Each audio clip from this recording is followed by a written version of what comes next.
Save this video if you want to understand forward contracts. अब देखिए forward contract या FC contract क्या होते हैं, इसको समझने के लिए भाई देखो लिटरली बताऊं तो बहुत टाइम चाहिए।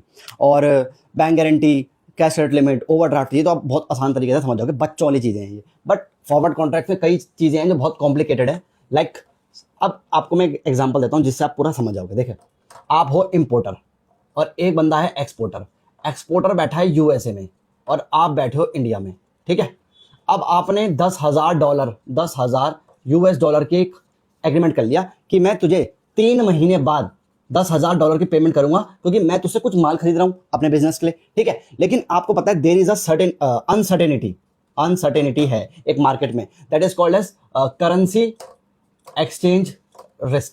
Currency exchange risk, CER, currency exchange risk या करेंसी रेट रिस्क क्या होता है।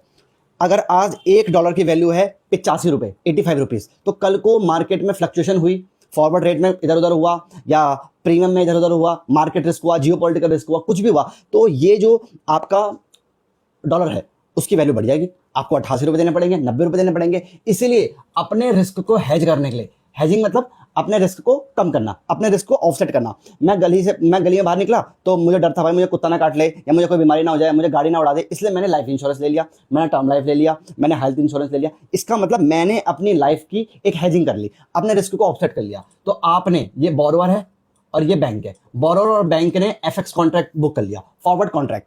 आज के जो रेट है मार्केट में डॉलर का, जिस दिन ये बुक हो रहा है उसको कहते हैं स्पॉट रेट, यानी 85 रुपये डॉलर, ठीक है भाई। 85 रुपये पर डॉलर, यानी 85 रुपीज दोगे तो आपको $1 मिलेगा। अच्छा, और 3 महीने बाद का जो रेट बैंक डिसाइड करता है that is called forward rate.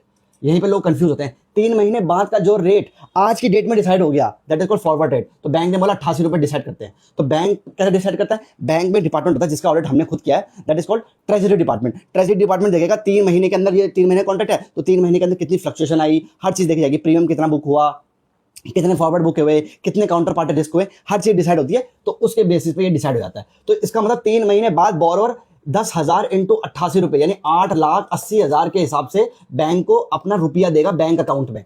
और उस टाइम जो भी रेट चल रहा होगा उसके हिसाब से बैंक, मान लो उस टाइम 98 हो गया, अरे बाप रे, this is called currency rate risk. तो इसके हिसाब से सप्लायर को पेमेंट हो जाएगी। अब आप बोलोगे तो बैंक का नुकसान हो गया। अब बैंक का नुकसान इसमें नहीं हुआ क्योंकि बैंक ने अपने रिस्क को भी हेज कर लिया। तो उसकी हेजिंग कैसे होगी अब वो हम कभी और चर्चा करेंगे। तो I hope you like this session. Thank you so much.